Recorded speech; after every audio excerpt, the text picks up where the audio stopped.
Assalamualaikum warahmatullahi wabarakatuh. Waalaikumsalam warahmatullahi wabarakatuh. Sahabat Kuasif yang dirahmati Allah, berjumpa lagi dengan Ana Ramia di acara Ramadanku, Ramadan bersama Kuhas.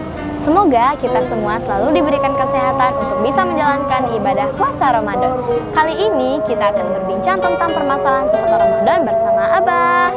Ya, Assalamualaikum Abah. Waalaikumsalam warahmatullahi wabarakatuh Ananda. Apa kabarnya Abah? Alhamdulillah sehat Ananda, alhamdulillah. Terima kasih Abah atas kesempatannya bisa Ya, hadir ya. di acara Ramadanku, Ramadan bersama Kuhas. Rania mewakili sahabat Kuhas TV nih Abah. Ya, Ada beberapa pertanyaannya Abah yang Rania tanyakan Abah. silakan Ananda. Pertanyaannya itu, siapa saja Abah orang-orang yang berhak menerima zakat? Baik Ananda, baik. Pemirsa Ananda Rania yang dirahmati Allah Subhanahu wa taala, dalam Al-Qur'an surah At-Taubah ayat ke-60 Allah berfirman, "Innamas shadaqat lil fuqara wal masakin wa ibnas sabil" akhiril ayat. Jadi ada 8 asnaf yang berhak untuk menerima zakat. Ada 8 tingkatan orang berhak menerima zakat, tapi intinya pada di awal tadi innamas lil fuqara wal masakin. Jadi sesungguhnya sedekah atau zakat itu untuk fuqara, untuk fakir dan miskin. Kemudian wal amilin 'alaiha, kemudian sebagai amil, kemudian baru dari bawah. Intinya pada poin 1 2 di atas tadi. Ini fakir dan miskin. Ketika dia seorang amil, maka diutamakan amil miskin. Kemudian ketika dia fisabilillah juga termasuk yang fakir dan miskin. Intinya pada poin 1 dan 2. Yang di bawahnya wal gharimin, ya, kemudian wabnis sabil dan lain itu adalah bagian daripada poin 1 2. Maka dipisahkan dengan wal amil 'alaiha, amil pekerja. Nah, sekarang ini yang menjadi amil orang-orang yang betul-betul mengerjakan untuk mendistribusikan zakat tersebut. Karena zakat itu bermakna mensucikan, membersihkan, dan itu kewajiban. Kalau tidak dibayar, hukumnya dosa. Beda dengan sedekah. Kalau sedekah bisa saja dia mungkin tidak bayar, tapi kalau zakat wajib. Bila orang tidak membayar zakat, maka hukumnya adalah dosa baginya ketika dia tidak membayar zakat. Makanya anandaranya dalam rukun Islam, zakat itu termasuk bagian daripada rukun Islam.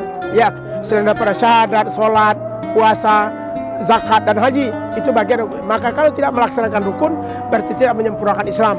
Karena bunyal Islam ala khamsin, Islam dibangun atas 5 poin atau 5 kriteria. Di antaranya adalah membayar zakat bagi yang mampu. Maka dari itu zakat wajib ditunaikan. Siapa yang berhak dapat 8 asnaf tersebut? Silakan lihat Al-Quran, dalam Al-Quran surah At-Taubah 60, mulai daripada fakir, miskin, kemudian amil, kemudian wa mu'allafat qulubuhum, mu'allaf, orang yang baru masuk Islam, kemudian gharimin, orang yang keadaan berhutang, kemudian fisabilillah, orang yang keadaan perjalanan di jalan Allah, wabnis sabil, orang perjalanan kemudian kekurangan bagian hartanya, wal gharimin, orang-orang terhutang, dan ada 8 asnaf yang termasuk dalam Al-Quran yang wajib untuk diberikan. Bagaimana Ustaz ketika memberikan zakat kepada abang kita, adik kita, saudara kita? Boleh, selama dia masuk dalam 8 asnaf tersebut. Karena dalam Al-Quran, wa atidal qurba wal miskin wa ibnas sabil. Kalau Anda memberikan bagian harta Anda, berikan kepada orang kita kenal, orang kita tahu. Makanya untuk menjaga supaya zakat kita terdistribusi dengan baik, berikan kepada amil yang jelas. Misalnya kita di negara ada badan amil zakat nasional, ada badan amil zakat di daerah kita, berikan kepada mereka biar mereka mendistribusikan kepada orang-orang yang berhak untuk mendapatkan zakat tersebut. Begitu Ananda. Baik Abah, jadi orang yang berhak menerima zakat itu orang yang fakir Abah, yang ya, fakir, miskin, kemudian orang berhutang, amil, kemudian berhutang, orang dalam keadaan di jalan Allah, orang yang kekurangan bekal ketika perjalanan, kemudian orang betul-betul dalam keadaan butuhkan dalam kehidupannya. Ini adalah orang-orang berhak menerima zakat. Intinya pada fakir miskin. Ketika dia mu'allaf, kemudian dia fakir miskin, diutamakan. Ketika dia seorang ibnu sabil atau fisabilillah dalam jalan Allah menuntut ilmu, ketika dia fakir miskin, utamakan. Maka yang utama adalah fakir miskin. Jadi intinya pada fakir miskin. Semua tersebut adalah bagian tambahan keterangan dalam Al-Quran. Namun semua itu termaktub dan dibolehkan dalam agama. Wa fi riqab. Nah, hari ini misalnya bicara masalah hamba sahaya. Ya, kalau dulu ada, sekarang kan sudah tidak lagi hamba sahaya. Yang ada orang yang mungkin membantu atau mungkin pekerja rumah atau pekerja yang berat, maka kita juga berhak memberikan kalau dia termasuk orang yang fakir dan miskin. Artinya orang yang memang tidak mempunyai harta, tidak mempunyai kecukupan untuk kehidupannya sehari-hari. Begitu Ananda. Baik Abah. Nah Abah, pertanyaan selanjutnya ini masih Ya. tentang zakat ya Abah. Ya. Adakah orang yang tidak diperbolehkan untuk membayar zakat Abah? Bukan tidak berhubungan dengan tapi orang yang membayar zakat tapi tidak bisa membayar zakat. Itu adalah orang-orang yang betul-betul miskin. Makanya Imam Syafi'i bilang, elok zakat itu dari awal Ramadan. Sehingga ketika kita keluarkan di awal, mungkin orang-orang yang tidak mampu, mereka bisa zakat dari apa yang kita berikan tadi. Ya, itu eloknya kata Imam Syafi'i. Makanya zakat itu bisa dari awal. Ya, memang walaupun ulama mengatakan fi asyir akhir yang paling bagus.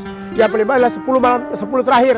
Namun elok dari awal juga bagus. Namun kan kita di Indonesia kadang-kadang panitianya baru dibuat, itu mulai dekat dengan atau 15 Ramadan, awal tidak. Makanya elok dibayar di awal. Nah, orang-orang yang memang tidak mampu, dia tidak punya makanan, tidak punya harta, itu tidak wajib bayar zakat.